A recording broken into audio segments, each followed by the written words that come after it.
Hi, welcome. In this video, we'll see how to create a Sparkline chart or bar chart using the data like this, right?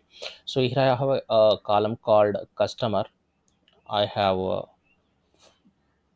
four customers, and each and every individual month there is a sales amount generated.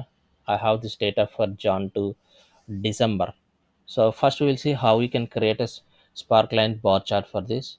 First, you have to select the entire data like this, and then go to the insert option.